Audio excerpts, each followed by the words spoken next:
Se as decisões e os resultados das votações da Suprema Corte Brasileira já passavam ao povo brasileiro a impressão de que havia um posicionamento político muito claro entre os ministros, a declaração de Lula em uma entrevista que foi ao ar nesse último domingo esclareceu a situação. Não é um posicionamento político que eles têm, mas, nas palavras do presidente, um dono. Eu já vou mostrar para você o que exatamente ele disse, mas antes preciso falar sobre outra situação que também envolve o Supremo, mais especificamente um dos ministros, Dias Toffoli. Na manhã dessa segunda-feira saiu a notícia de que os atos processuais anulados e as ações arquivadas por ele contra alvos da Operação Lava Jato já somam mais de 17 bilhões de reais que deixaram de ser ressarcidos aos cofres públicos. Pois é, esse valor corresponde às quantias solicitadas pelo Ministério Público nas denúncias, mas não foram devolvidos graças ao ministro chamado de amigo do meu pai em uma das delações premiadas dessa mesma operação. A matéria mostra ainda que até outubro deste ano, Toffoli já havia anulado ações de aproximadamente 70 pessoas e em outros 70 casos anulou provas das delações da Odebrecht, abrindo precedente para anulações em instâncias inferiores. E sabe o que é pior? Não dá nem para culpar Toffoli por todas essas decisões, porque ele não fez nada além de cumprir o trabalho para o qual ele foi designado por aquele que o indicou à corte em 2009, Lula. A culpa, na verdade, é do Senado, que sabatinou um cara que não tinha absolutamente nenhuma pós-graduação ou especialização na área do direito e já tinha trabalhado diretamente para Lula e para o PT em várias frentes.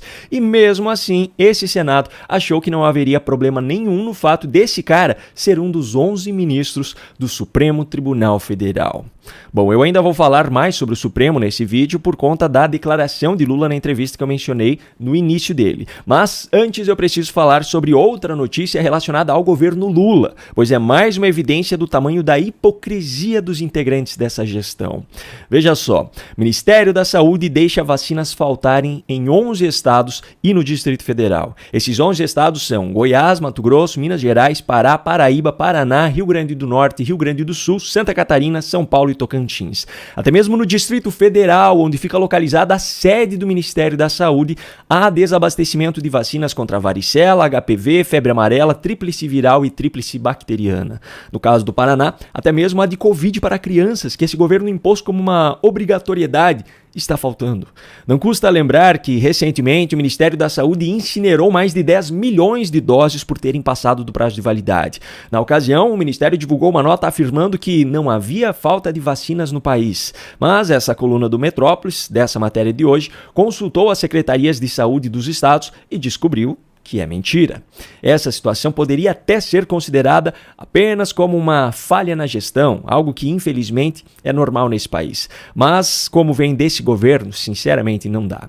Esse desabastecimento é provocado pelo mesmo governo que tanto acusou seus opositores de serem negacionistas, de serem anti-ciência, de serem responsáveis por um genocídio. Portanto, não é apenas uma falha. Essa é uma prova, mais uma prova, de que esse governo vive de narrativas, de mentiras. Só que essas mentiras, infelizmente, são legitimadas por aliados que dominam outras instituições, como você vai ver agora. Se as decisões e os resultados das votações da Suprema Corte Brasileira já passavam ao povo a impressão de que havia um posicionamento político muito claro entre os ministros, a declaração de Lula em uma entrevista que foi ao ar nesse último domingo esclareceu a situação. Não é um posicionamento político que eles têm, mas, nas palavras do presidente, um dono.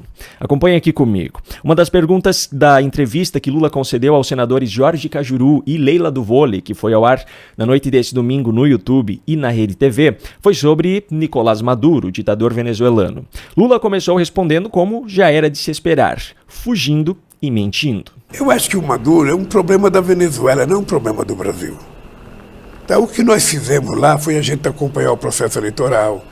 E no dia que terminou as eleições, o meu ministro, que era meu enviado lá, o Celso Amorim. Uma pausa rápida aqui. Lula chama Celso Amorim de seu ministro, mas ele não é ministro. O ministro das Relações Exteriores do governo Lula é Mauro Vieira. Celso Amorim é o assessor-chefe da assessoria especial do presidente da República. Mas todos sabem que, na prática, é ele quem está atuando como chanceler, ao ponto do próprio Lula se confundir sobre os cargos. Enfim, segue o vídeo. Meu enviado lá, o Celso Amorim, perguntou para o Maduro se ele poderia, mostrar as atas da votação.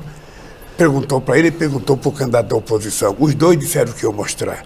A verdade é que os dois não mostraram. Lula está mentindo. A oposição apresentou, sim, todas as atas eleitorais às quais teve acesso, e elas comprovam a derrota de Maduro. Mais tarde, o Centro Carter, que foi um dos observadores internacionais do pleito, entregou as atas eleitorais à OEA, a Organização dos Estados Americanos. O único lado que está escondendo o verdadeiro resultado, que é comprovado pelas atas, é o de Maduro. E Lula passa pano para essa situação. Enfim, isso já não é novidade para ninguém. Agora, veja o argumento usado por ele para justificar a sua postura passiva diante da fraude escancarada na Venezuela. Ele deveria ter mandado a nota para o Conselho Nacional Eleitoral, que foi criado por ele próprio, que tinha 2 membros da oposição e 3 do governo. Ele não mostrou, foi direto para a Suprema Corte.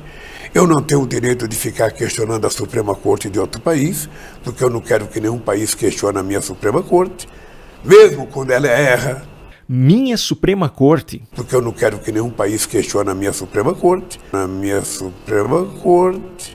Bom, já estava muito nítido que, na grande maioria dos casos, o plenário da corte vinha sendo um jogo de 9 contra 2, até porque dos 11 ministros, 7 foram indicados por Lula e Dilma, e os outros 2 ainda, apesar de não terem sido indicados diretamente, parecem ser, dentre todos, os mais devotos ao atual presidente. Agora, entre essa situação e a de chamar a Suprema Corte de minha, há uma distância muito grande, não é mesmo? E é óbvio que Lula não quer que a sua Suprema Corte seja questionada por outros países, mesmo quando erra. Afinal, ultimamente tem errado sempre de forma favorável a ele. Tem errado ao julgar opositores por crimes que não foram cometidos, como é o caso das supostas tentativas de golpe de Estado dos envolvidos no 8 de janeiro. Tem errado ao anular condenações de políticos do PT, como aconteceu recentemente com o José Dirceu. Tem errado ao anular condenações de grandes empresários e grandes empreiteiros que estiveram envolvidos nos mesmos esquemas que Lula esteve envolvido. Tem errado ao censurar ilegalmente redes sociais onde, segundo Gleisi Hoffmann, a esquerda é massacrada. Assim fica muito fácil defender que nenhum país questione uma corte, afinal, a cada dia que passa, ela parece ser cada vez mais sua. Um grande abraço e até a próxima.